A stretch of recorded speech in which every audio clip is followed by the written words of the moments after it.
Dr. Bement, thank you for taking time out of your busy schedule to be with us today for the interview. I appreciate that. Could you introduce yourself and just tell us a little bit about where you are and what you do? Will do. I'm Dr. Leland Bement. I am a research archaeologist at the Oklahoma Archaeological Survey here at OU. And basically my role is to conduct research into the past cultures of western Oklahoma. I've been at the survey for 32 plus years now, so I know a little bit about western Oklahoma and the surrounding areas. Yes. My main research focus since coming here has been on bison kill sites of all time periods, so basically understanding the development of hunting technologies leading up to massive bison kills. That is so interesting and so specific that you know western Oklahoma so well. So we're very lucky to have you here with us today to take us back to the 1990s. At this point, where were you in your career? That was a day or two ago. I had just finished my PhD at the University of Texas and looking for a job. And my wife and I and family, we wanted to stay kind of on the plains.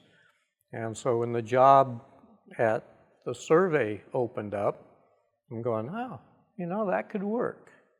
That keeps us on the plains. And so I came to the survey after 12 years in Texas and came in, met the folks at the survey. Don Wyckoff was the director at the time.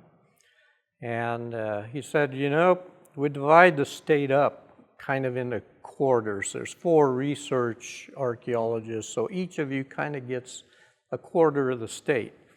And your quarter of the state is everything west of I-35.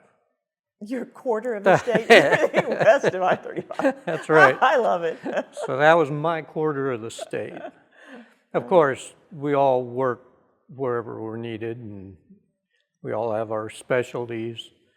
Mine was animal bone identification and also human remains. So I got to do projects all around the state in all different time periods, but my main area is that quarter that's west of 35. Oh. So can you tell us about the very important cryptic telephone call that you got in 1992 from former game warden Dick James? Tell us about that call. Well, that call came after I had kind of toured around my quarter of the state, meeting ranchers, stopping in and seeing some of the local museums and that. And his wife was the director of the museum there in Woodward, and so I'd met her. And after my tour around, I get back here in Norman, and I get this phone call from a game warden. And I'm going, already? I haven't even gone hunting yet. What'd I do now? And he said that he'd been out on the Cooper Ranch that was just being obtained by the state, and there's some bones out there that he thought I might be interested in. Could I meet him in Woodward? That was it. That was my first contact with Dick, was meet me in Woodward. So from this telephone message, tell us what happened next. How did the whole Cooper project happen? So I get to Woodward, meet with Dick, and he says, well, I'm going to take you back in on the back roads of the Cooper Ranch. There's not a whole lot of outside folks ever get to to get onto this ranch, but he had been taken around, and being a game warden, he had access anyway. But he had been shown some areas by the former ranch foreman that, where the turkeys roost, where the deer are, where you can go fishing. And by the way, there's this spot where these bones are just kind of eroding out of the riverbank. And so we loaded up into his big pickup truck. Good game warden, dirty, been through everything sort of pickup truck. Mm-hmm. And we bounced around that ranch, and we finally came to this area, and Dick got out and said, I think it's around here somewhere. That'll work. We can follow the river and find it. And we went right over to this bank that's, it's close, 25, 30 foot tall bank. There's sand dunes on the top of it. And down about 10 feet, there's some bones sticking out, and then the eroded slope all the way down to the floodplain of the Beaver River was just covered in bones. I mean, I don't know, probably 50, 75 bones that were just laying there. And so I walked up and looked at him, and while I was looking at him, he said, well, the Coopers at one point had taken some of these bones and had them identified by, the biology teacher at the high school and various places. And they were told they were horse bones, or they were cow bones, or they might be buffalo bones. But nobody could tell them for sure what they were. And so I picked up this femur, very large, hind leg bone, and said, well, it's not horse, it's definitely bison, and it's a very large bison. And so he goes, so is it going to have any arrowheads with it? And I'm going, well, we don't know. We'd have to wait and see, what comes out. But chances are any points that come out with this are going to be pretty old. But that's kind of where we left it. I came back, we discussed it with various archaeologists and with Don Wyckoff, and Don said, just kind of keep that in the back of your mind, but you really need to concentrate on working with some of these other guys on their ranches and that. And I said, okay, I can do that. And so this would have been, in the late summer, fall of the year. And the wildlife area, of course, is a public hunting area. And it was due to open to the public for the spring turkey hunt. And so I'm going, this will work great. I'll go out there after the spring turkey hunt and check in on the bones and see if any hunters or anybody else had noticed these bones and pulled anything out, and just kind of keep an eye on it. And so when I got back out there again, and sure enough, the bones were all still there, and somebody had gone in and pulled some of the ones out of the bank. And so there were just some loose bones sitting there. Well, laying with those loose bones was half of a Folsom projectile point. Well, a Folsom point says that's 10,500 years old.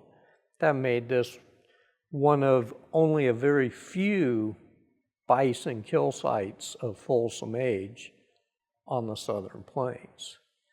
So that's really what got everything started, was finding half of a Folsom point out on the Cooper Ranch. Did you have to stop the spring turkey hunting at that point to go out and... The hunting was already over. Okay. It was over. From that point on, it was, all right, how do we manage what could be a very, very important site on public hunting area? And so we came up with this plan that what we could do first off is clean that bank and turn it in basically into a cliff so that you could no longer walk up and pull bones out of it. So it would be collect all the bones that were coming out that you could see, cut this nice vertical face, and see if that's not enough for the time being to keep people away from it. And so I'm going, all right, that's a good start, but there's also bones eroding out over here and over here. So we're going, well, we may need to excavate those bones and remove those and put the sand back on top of it to kind of hide the site a little bit. So that was the initial plan. And so, and it was scheduled that we would do that in May of 93 was our excavations were going to take off fairly quickly then, you know. And so I made arrangements to get folks from the Oklahoma Archaeological Society involved, a group of amateur archaeologists that had been doing excavations with Don in western Oklahoma quite a bit. And so, and these were some of the people I'd just met from coming on the job. And so that was my first crew in Oklahoma, were these ranchers and school teachers and that with the society. Your first crew on this very important dig. That's right. Yep. And how did that go? Oh man, it went great. I also had invited some of my archaeologist colleagues out of the University of Texas to come up because once they heard that there was a Paleo-Indian buffalo kill site, they're going, do you need any help with that? I could come up for a week and help you with that. And so I had various other folks showing up too to help out. And we excavated for almost a month, cleaned off that nice vertical face, and which was in itself its own challenge. And what it showed was that we had then the stratigraphy. So we had this sand dune up on top that was a good 4 or 5 feet thick. And then that hit into an old terrace deposit from the river. And then you drop down, and so it's more sands and gravels. And then you drop down into that, another 5 feet. And then there's this nice smiley face shape of bison bones sticking out of the bank. Well, and the smiley face is because it is a filled-in gully. So the landform that the kill took place in was a gully offshoot off of the floodplain. Just a nice draw going off. Makes a lot of sense. Drive animals into a gully and they're trapped and you can kill them. Well, so we had this nice kind of smiley face that extended for 25 feet, so big gully. And you're going, huh, that's interesting. And, you know, and as you cut down through to make that vertical face, you get down another almost meter, and there's a second smiley face underneath it. And we're going, oh, wait a minute, we got at least 2 kill episodes in the same gully. And then it was, now which one's Folsom age? Or are both of them Folsom age? At that point, we didn't know. And so, but that made things a little bit more challenging because now you have 2 kill sites. And the sides of where other bones were coming out on the sides were actually where the gullies, you know, come up, that smiley face part. And some of the bones from the lower smiley face kind of protruded into the upper one. And so where we were going to excavate to clear off these sides was where these two bone beds were coming together. And we're going, oh, we can't just quickly pull these things out and cover them with sand. That's going to be destroying parts of this site that we really need to look at a little bit closer. And so we excavated just a strip along both sides, just a little ways where we could see these bones. And not only did these two bone beds come together, they were articulated skeletons of these bison. So you would have a leg from the upper kill coming across all the way from the hoof and coming up the leg, you know, and then you get to the rib cage, and then it's articulated, and we're going, well, we can't excavate it for that reason either, because you take off this one leg, are you going to ever be able to match it back up? For sure. I mean, you know, you're careful in how you excavate it, but still, you don't want to run the risk of not being able to match everything up again. More complicated. So the end result was we made a nice vertical face. We determined there were two bone beds. We determined there were additional Folsom points in those deposits that had already eroded off. And that's all we found were Folsom points. So maybe both kills are Folsom.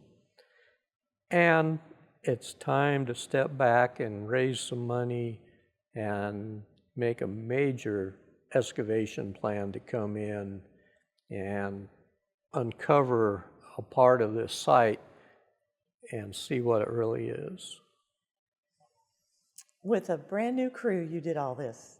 So, with my brand new crew, we did all that.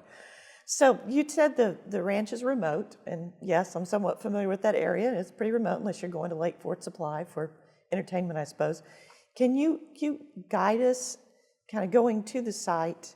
You mentioned the river. Is there anything in particular, well, I guess you talked about it, that made that site so attractive? I guess there were gullies at that time that are not there now.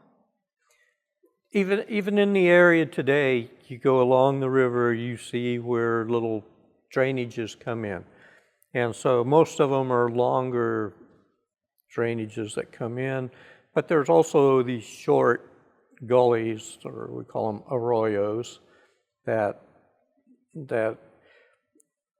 are just erosional features that start on the floodplain, and then every time it rains, it kind of cuts in, and they just elongate going back into the terrace. And some of them, you know, only go in 30, 40 feet, others go back 150 feet, and then you get the long ones that, you know, can go eventually a couple miles back. So there are modern ones in that area today, but there's other areas out there that don't have the gullies.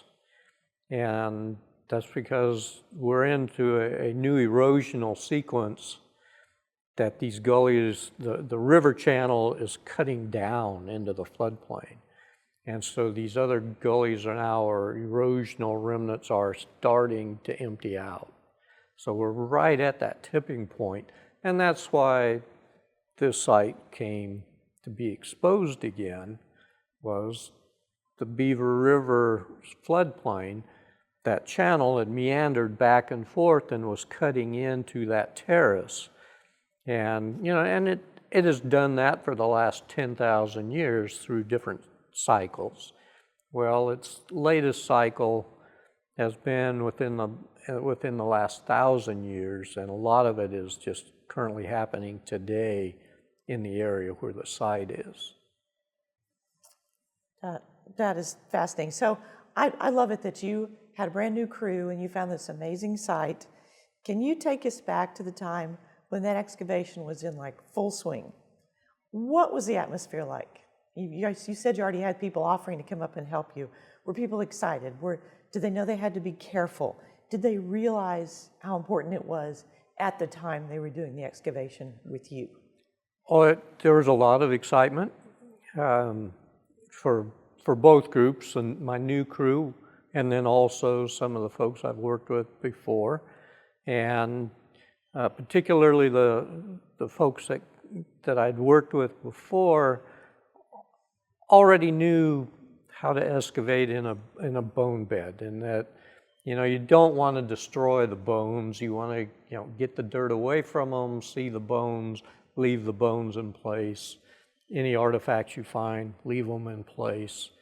And then the other crew are the ones that are sitting there going, "Oh, here's some bones. Oh, here's another bone. Here's another bone." And then, "Look, I found a point." Well, that was the number one thing not to do.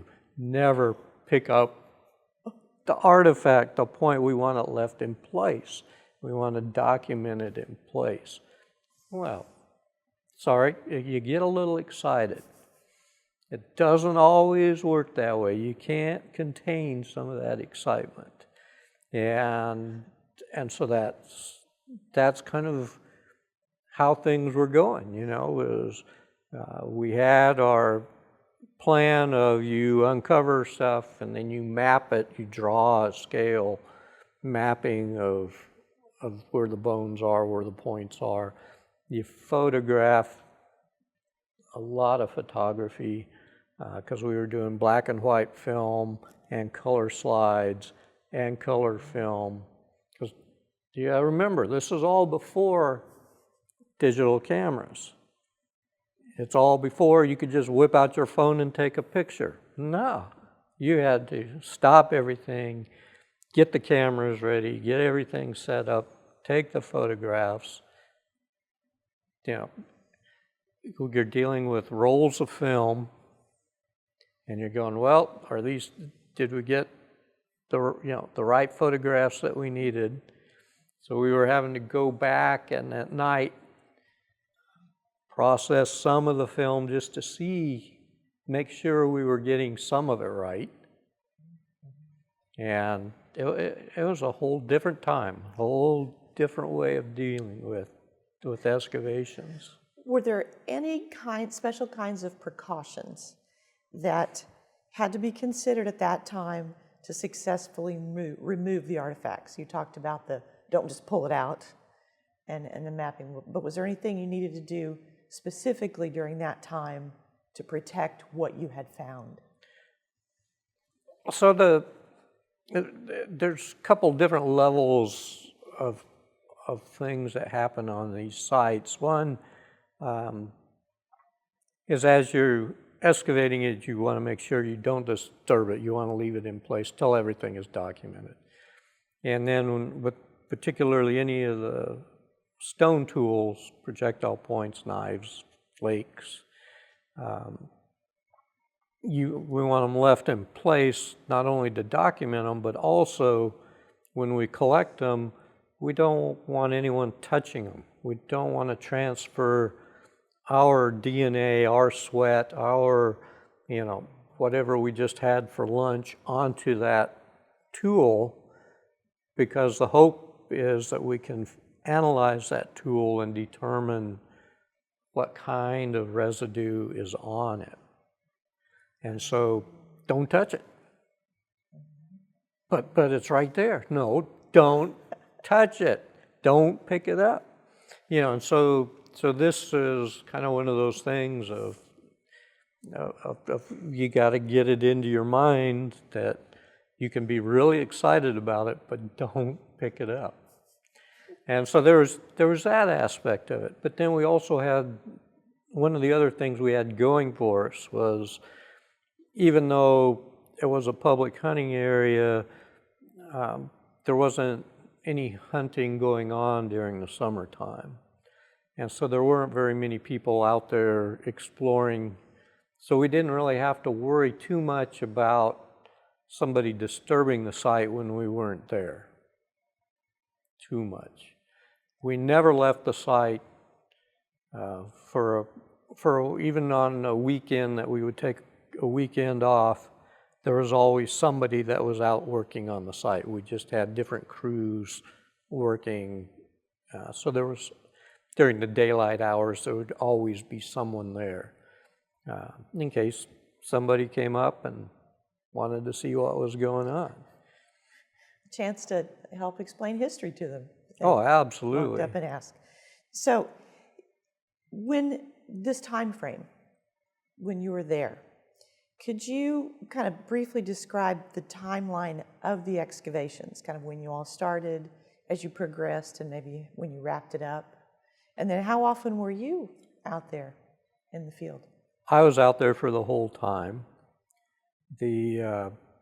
Basically, we did 1 month worth of excavation the first year, and then the second year when we came back, that following spring and summer, we were out there for 3 months. And there was a little bit of time in between when I would go out there just to check on the site, make sure nothing was happening to it, picking up any bones that it was eroding out after rain, that one rainstorm. Maybe two. Maybe two, yeah. So, it was, after that first month, we reburied everything. I mean, we had our vertical face. We reburied everything under a lot of the sand from the sand dune, just dumped it back on. The bones that were left in place were covered with plastic, and then the dirt was put on top of them. So, because we knew we were coming back the next summer, and we could get the sand off down to that plastic, lift it off, and then start excavating. So that was after that first year, that first summer's work. The second time, the logistics were a little bit more complex because we had society members that wanted to be out there as part of a field school. Then I also had the OU anthropology, the archaeology's field school, so undergraduate students from OU coming out to work on it, plus other volunteers from the area and also from Texas coming back up again. So we had to find places for people to stay. It just got a little bit more complex, but every evening you would put down the plastic back over your excavation and anchor it with tools or a bucket of dirt or whatever, just to protect it, and then start again the next day, and that just went on for 3 months. Did you ever have to deal with any animals wanting to disturb the site or bothering you all? I mean, that's kind of their turf. We saw lots of animals while we were excavating, but we're up here on the bluff edge, and the animals were walking down on the floodplain down beneath. And, so you'd see deer, turkeys, a coyote every once in a while.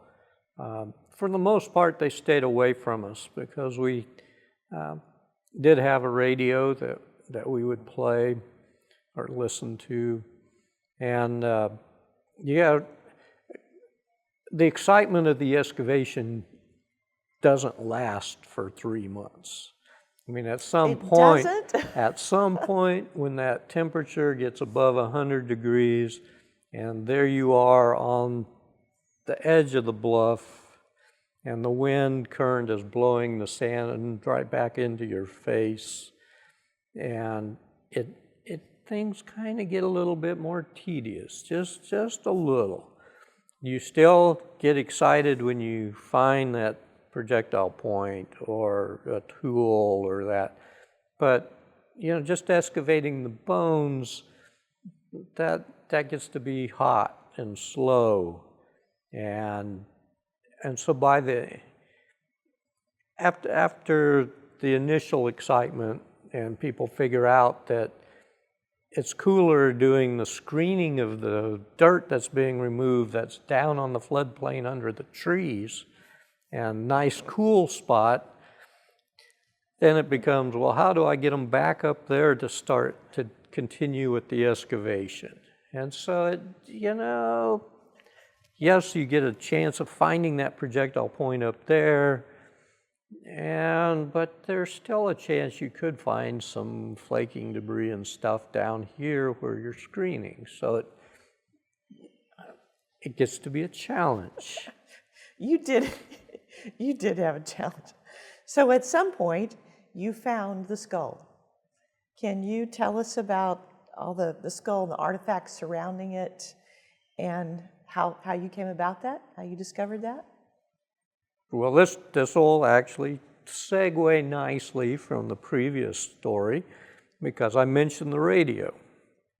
So listening to the radio, we had 2 radio stations we could get in from Woodward, both country stations, of course. What else would you listen to? But one of them had a program that was called the Roadkill Report.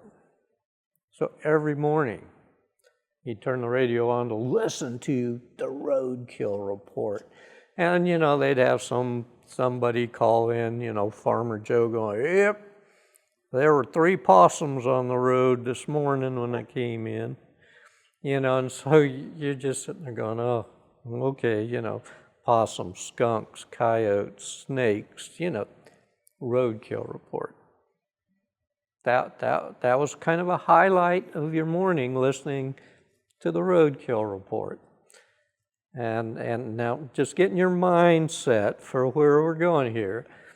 The next one was a program that you could call in and win tickets or win an ice cream cone or a hamburger or who knows what. And it was called The Elevator from Hell. And what it did was they would take music, right? They'd take rock and roll, they would take popular songs and turn it into muzak like you would hear in an elevator, and you would have to try to figure out what that song really was. How does the Beatles sound in an elevator when it's drawn out, played by an orchestra, and so that was the challenge. Of course, we're in the middle of nowhere, we have no phone, we couldn't call in or anything, but you participated anyway. And so the radio became kind of an integral part of what was going on. And when you would find something, you would know that somebody found something because they would drop out of the conversation. They would no longer be part of that conversation about what's happening on the radio, or sometimes other conversations going on. But all of a sudden, that person would be quiet. They would no longer be talking. And you would look over to see what they'd found. And so that would be that signal of they're quiet. Now they're concentrating on something. All right, what'd you find? And if it's a projectile point or tool or that, then there's a flurry of activity that takes place to get it documented, photographed, all of these things, and pick it up and look at it and go, wow, that one's a good one, or that one's hit a bone and shattered, or, a discussion like that. So, through the course of the excavations, then, by June, the middle of June in '94, we were down to a fairly small crew working our way in through the bone beds, and we had uncovering this one area where I was working. I was following an articulated leg, and as it went across and I'm moving the dirt away, there was a larger flat bone underneath it, and it turned out to be a bison skull. And so as I'm cleaning off the bison skull, you get this brilliant red streak shows up. I mean, it's like someone had just taken a bright red crayon and just made a mark on the thing. It was just brilliant red. And I'm sitting there going, what the heck is this? And so I drop out of the conversation. You know, everybody's doing their working and they're still talking, and I'm not talking. I'm not part of it. And so, like I said, at that point, our crew was fairly small, and so they were spread out around the bone bed. And they noticed I quit talking, and they stopped, stand up, and turn to look at where I am. And so, you know, and I'm, 8 feet away from them or so, and they look over and they see this white skull with this brilliant red zigzag on it. And everybody at that point just went quiet. We couldn't believe there was, what the heck? Is this really a painted skull in this bone bed?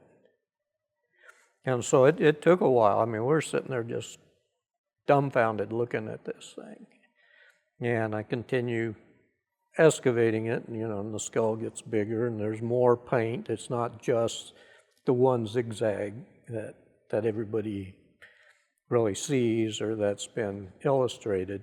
There's also additional zigzag lines.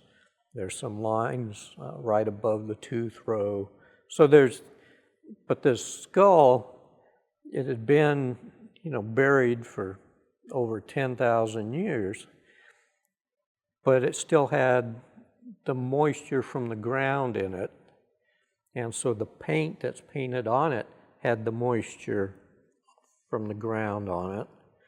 And that's why it was so bright red at that time. It was, as soon as you uncover it, that's what you see is this bright red. Then as it dries, it gets a little bit duller color because the paint itself has a coating of calcium carbonate on top of it, naturally from the water in the ground. And so eventually that kind of fades. But when you first see it, it is just a brilliant red. And so everybody's just sitting there looking, and we're going, we got something else to deal with now, because here's this painted skull, and how do you protect this? So, the level of excitement, yeah, it went up through the roof after we finally figured out, yeah, it looks like it's really a painted skull. And so, what do? Well, we took a bunch of photographs of it, a whole bunch of photographs of it. We even brought out the video camera. You know what the video camera looked like back in 1994? It was this size, VHS tape, this size. Yeah. That was our video camera to take a photo of this thing. And so we photographed it with that video camera with everything else too. But in the background, this comes back around, in the background is the Elevator from Hell show is going on. And so they're playing this music and you just sit there.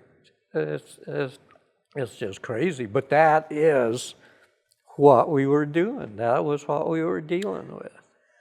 Now the excitement then with the skull was, all right, now we got to tell people about this. Today you would just pull out your phone, call somebody if you had a signal, and say, yep, we found this. Well, there's no phone around. We have to figure out how to protect this skull. So we put a piece of ground cloth on it and a little bit of dirt and then a dustpan on top of that with some more dirt. And that's how we left it. To go back, we had a mile to hike back to camp to get a truck, to drive into Woodward, find a payphone, to call back here to the survey, to talk to the folks and say, guess what we found? We found a painted skull. And of course, nobody believed that we found a painted skull. But that's what it was. We found a painted skull. And said, so please, you guys come out and take a look at it, because in archaeology, you make a discovery like that, you have to leave it in place so other archaeologists can come out and see it in place. And to verify that, yeah, I saw it, it was there, we found this. So we had to be able to leave that skull in place for a matter of days so people could come out and see it. Well, we made our phone calls. The survey folks made phone calls around to a bunch of different people. And then, we went back to camp. And then the plan was we'd go back into Woodward to find out, what the plan was, who's coming out when, more logistics. So we're back at camp. That night, it had been hot. It had been over 100 degrees. It had been dry. You know what summers out in western Oklahoma are like. That night, we got 1.5 inches rain. On our site, on us. We got up the next morning and we're going, holy cow. Here we just found this painted skull and now it's rained 1.5 inches on us.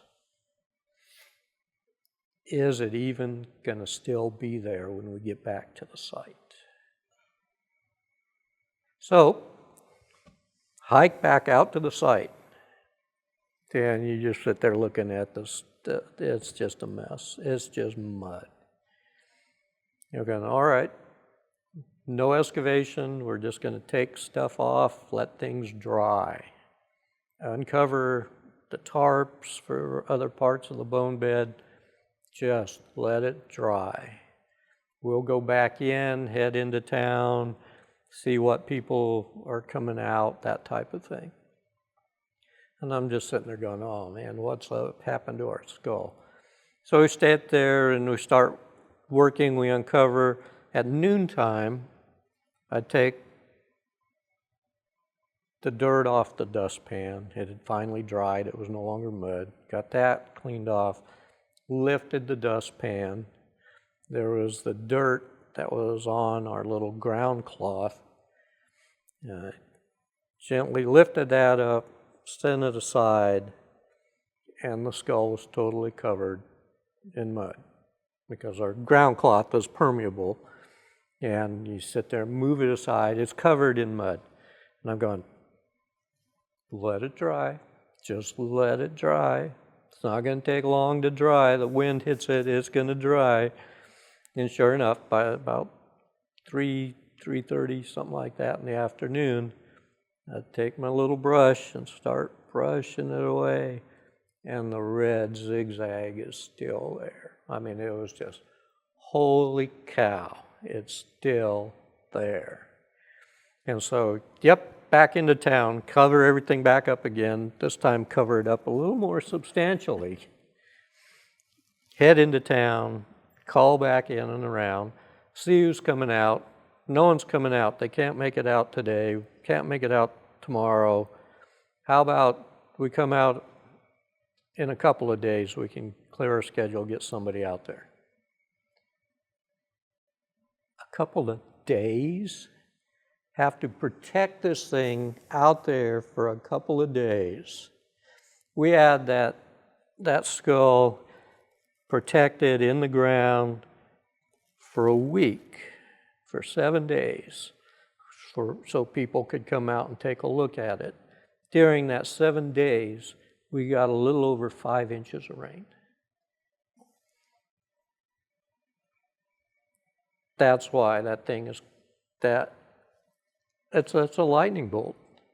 That zigzag is a lightning bolt because hadn't had any rain at all till we found that thing. 5 inches in 7 days. Makes for a little bit of excitement. So are there any assumptions about why the skull was painted? It's the only painted thing you found in the whole kill site.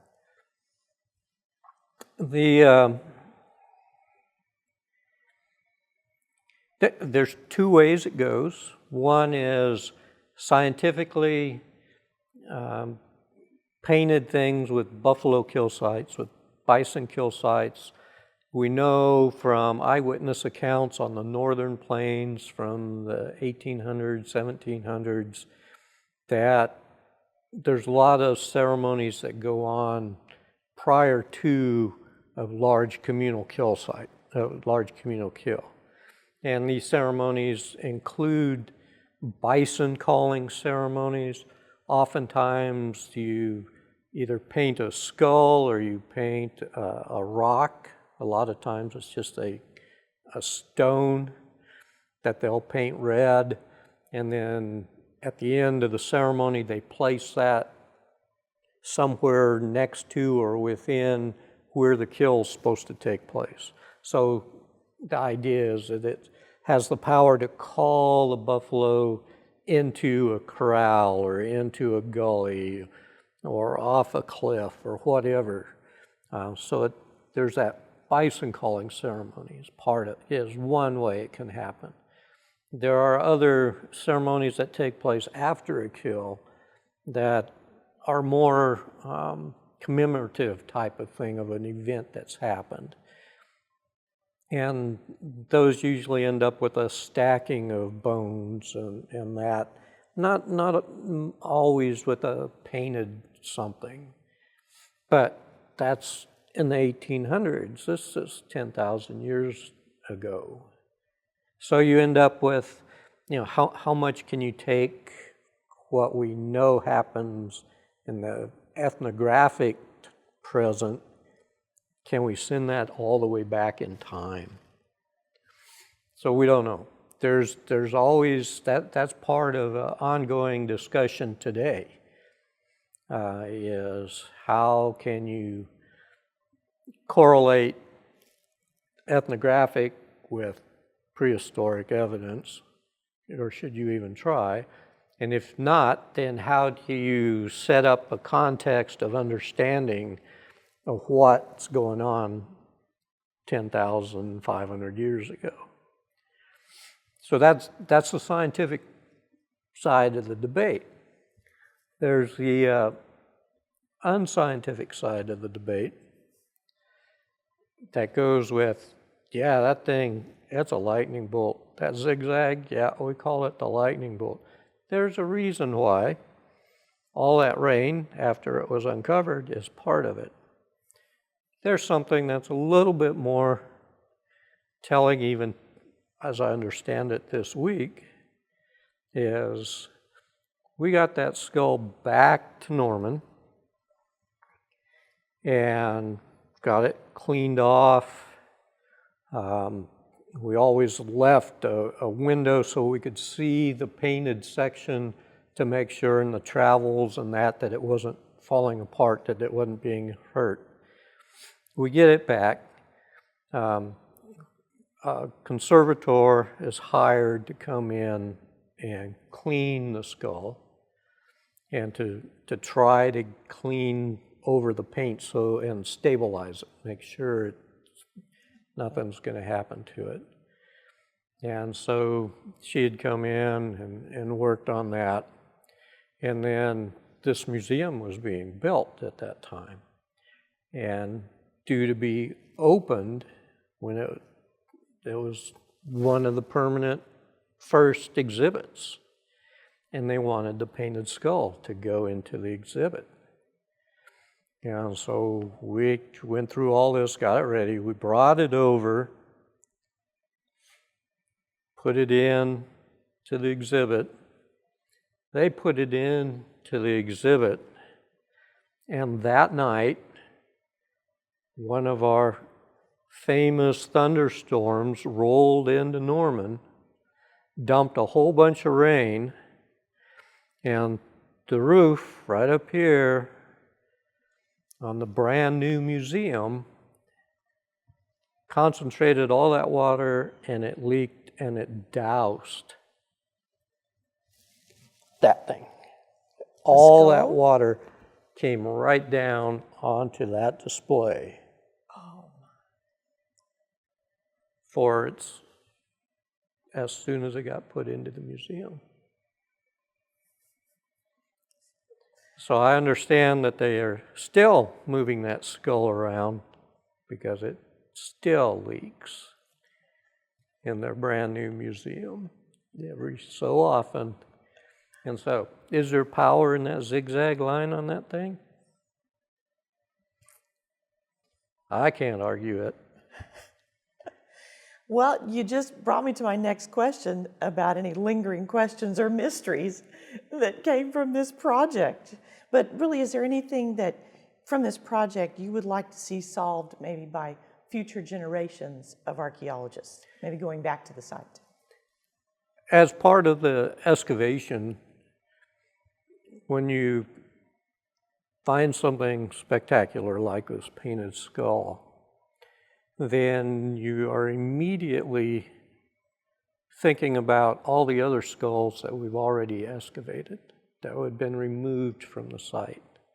The kill site has, as it turns out, 3 different levels, not just 2.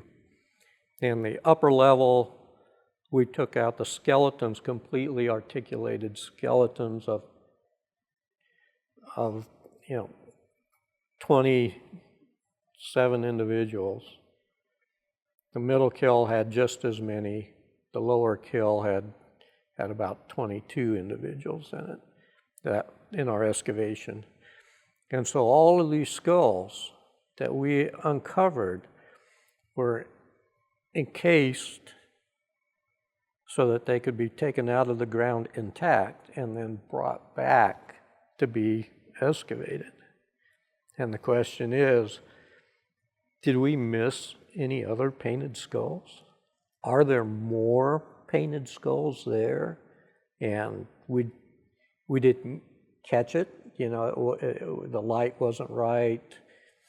We weren't paying it that close of attention. I mean, so that's one of the mysteries is there's 3 different kill events there. One of them has a painted skull. How about the other 2? And we do know in the upper kill, one of the things that we saw that struck us as odd was in one of the skeletons, the chest cavity had been opened up and a bison skull had been jammed up inside that chest cavity.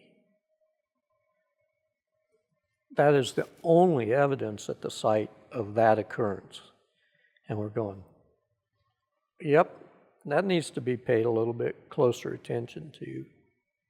We need to look at that skull a whole lot closer to see what's special about that skull and that action. Was that another ritual, something that went along with setting up the kill site or after the kill or that? So there's some inspection of skulls in particular that needs to be done at the microscopic level, because some of that paint may not be as well preserved as it is on this skull, and so you may only be able to see it under the microscope. So there's that aspect of it. The other thing is we continue to look at other excavations around the plains, other bison kills, for additional evidence of ritual or ceremonies or whatever you want to call this, to see what's going on. And sure enough, there are other instances out there. There's the Lake Theo kill down east of Lubbock area, down in the Caprock Canyons, that same time period, same Folsom age, And when they were doing the excavation, they'd found the skull, bison skull, and they slid a piece of metal underneath it to be able to lift it out whole and take it away. Well, when they slid that metal underneath it, it crunched through some bones. When they took it off, what they had crunched through was apparently it's called an altar. I don't know what else to call it, but it's all of these other bison bones, in particular mandibles, were stuck in the ground upright like this, and that skull had been placed on top of it. So there's another one. What more? We don't have all the context that goes with that because we didn't know what it was till after they had chomped through it with this metal plate. But it's still getting analyzed. There's still folks working on that one. So would you say there's more to be discovered at the Cooper site? The site itself, no. The materials that have been excavated, yes. The site itself has been, from our excavations, it became evident that the only way to preserve and get as much information as we could from it was to excavate it all. And so that is what we did at Cooper. It ended up that the arroyo remnant that had the kill in it was not any larger than this area right in here, even though it had 20-some individual skeletons and all of that, remnants of it, because who knows how much of that kill had already been washed away. But what we had was the dead end part of those kill events, and so we removed those. And so the Cooper site itself doesn't have anything more. But as a result of working at Cooper, we made the proposal, the hypothesis of they did 3 kills in one gully out there. There's lots of gullies preserved in that terrace up and down that stretch of the river. Are there more kills left to be found? And yes, there are. Since then, we have discovered 2 more Paleoindian bison kills. One of them is the Jake Bluff site, is a Clovis age kill that then has a Folsom age kill on top of it. One of the few sites that has both of those cultures stratified in one spot. And so you go, that's really cool. And then a little ways from that, we have another bison kill that's Folsom age that is just a huge, huge site. But its gully that it is buried in is over 30 feet below the surface. So you're not going to dig down to that sucker in any time soon. Both Jake Bluff and Badger Hole are protected because they are buried so deep and there's no excavation being done on them.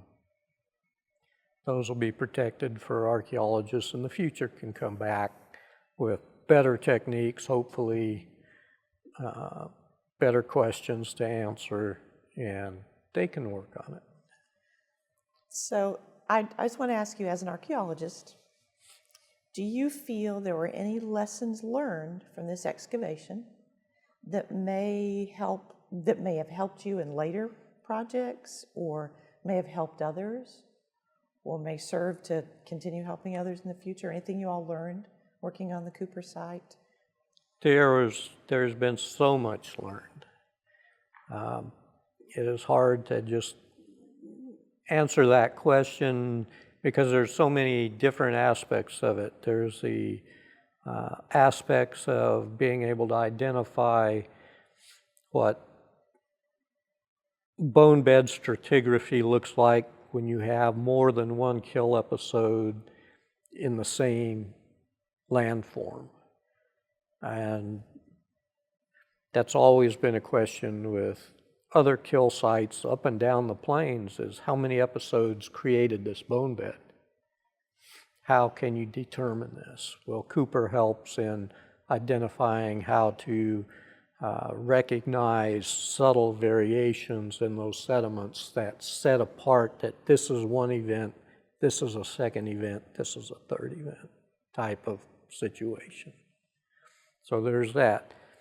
The artifacts, the projectile points that came from the site, since it's 3 different episodes, but they're all Folsom, those give us a view of what the hunters were doing, what they were using to kill these animals, and how they're organized. You know, how many hunters were there? How did they all have to have very beautiful Folsom points, or is there variation in the Folsom points? How were they manufactured is always one question, but we're looking at the kill, not the where the points were made. But we're also looking at points that have been resharpened, reworked, where they had been used in a previous event and broken in half, and then they take one half of that and they put a new tip on it. They take the other half and put a new base on it. Now you have two points out of one. So they're not just throwing away pieces, they are collecting them and refurbishing them to use on the next kill. Well, that shoots this idea of, no, you got to make all new points to get ready to go out and make a kill. No, you have to refurbish what you have and make new ones for replacing what you've lost or what you can't refurbish to make a kill. So that's added an avenue to look into the mindset of the technology of these folks. Plus, where's the lithic material coming from that these points are made out of? None of it is local to Oklahoma. The materials coming out of central Texas, down around the Austin area. Material is coming out of by Amarillo at the Alabates quarries. Material is coming out of north central Kansas or Nebraska, where the Niobrara jasper comes from. We have petrified wood that's coming out of the Black Forest up north of Colorado Springs. So points and tools made out of all of this material is showing up at a site in northwest Oklahoma.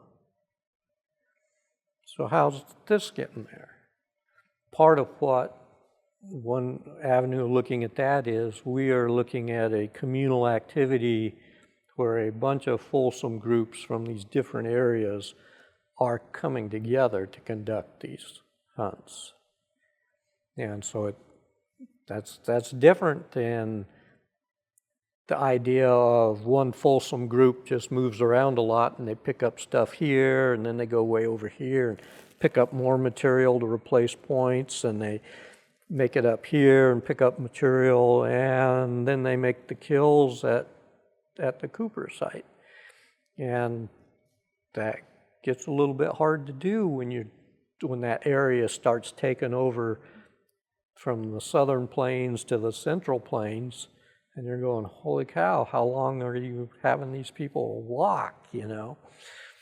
So that's another aspect. So there's all these different parts of it that come to play, not the least of which is understanding a painted skull. Well, it sounds like there are years, if not decades more, to be discovered through all of this. And you had a big hand in helping find it, explain it, share it, and train others. So we very much appreciate all that you do for our state and this fantastic display that we have at the museum that if someone hasn't seen it, they need to come see it, especially after hearing the hard work that you and your crew put into finding it. So I just want to thank you so much for being with us today. And I look forward to more of your stories. Well, it's been a pleasure to have a chance to reminisce over stuff that happened 3 decades ago. Thank you so much.